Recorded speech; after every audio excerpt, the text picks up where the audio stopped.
এবং আজকে আমার শরীর খারাপ, তবুও আমার একজন থার্ড ইয়ার পিজিডি বলে তার কনভেনশন হচ্ছে, আপনি আসবেন না। আমি প্যারাসিটামল খেয়ে আজকে তোমাদের কাছে আমি এসেছি কেন, তোমরা আমার ছেলের মতন, তোমরা ছেলে মেয়ের মতন, এবং তোমরা যা সংগ্রামটা করছো তাকে আমি কুন্ডি জানি। আমি এই মাইকে যখন ফার্স্ট ইয়ার যখন এরা এমবিবিএস জয়েন করেছিল as an head of the department of ENT, আমি বলেছিলাম আমার এফএফকেএম হসপিটালে কি কি করতে হবে, আমার ডিপার্টমেন্টে কিরকম। এইভাবে এর পরিপ্রেক্ষিতে বলি, আমি 72-তে এমবিবিএসে ভর্তি হই, 73-তে আমি ন্যাশনাল মেডিকেল কলেজে জয়েন করি।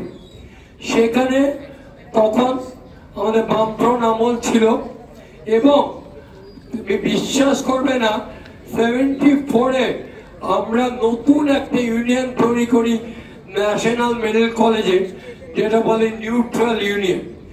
এবং এই নিউট্রালিটি রেখে আমরা প্রত্যেক বছর আমাদের এগেনস্টে দাঁড়াতো সিপিএম, আমাদের এগেনস্টে দাঁড়াতো এসএ মানে নকশাল, বাট আমরা 74 থেকে 80 অব্দি এখনো পর্যন্ত চলছে নিউট্রাল ইউনিয়ন। কাজে নিউট্রালিটি যদি রাখতে চাও মনের মধ্যে, এবং শুধু তাই নয়, আমাদের সাথে সিপিএম নকশাল যারা অ্যান্টি, তাদের সাথে একটা অন্যরকম আমাদের ছিল আলাপ, মা ওই হলো ওরা হারলো, আমরা ওদের রাগাতাম, আমাদের সাথে ওদের খেলাধুলো একরকম ছিল। এখন সেই পরিবেশটা হারিয়ে যাচ্ছে। কেউ কেউ নিজের সুবিধার জন্য সে দৌড়চ্ছে ইন্দ্রদিতে। মার্কস আমি দেখুন, আমার পরীক্ষা, আমি এত বছর পরীক্ষা নিচ্ছি, আমি কাউকে কোনোদিন জীবনে যে জানে না এরকম হতে পারে না। অনেক সময় পরীক্ষা হলে গিয়ে নার্ভাস হয়ে যেতে পারে, কিন্তু তাকে ঠিক ট্র্যাকে নিয়ে এসে তাকে ভালো রেজাল্ট করানো যেতে পারে।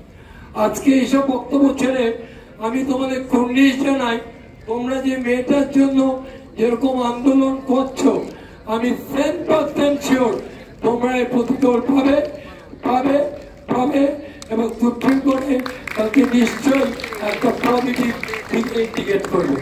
নমস্কার, ধন্যবাদ আমাকে বক্তৃতা দেওয়ার জন্য, বক্তা হিসাবে প্লেস করার জন্য অনেক ধন্যবাদ।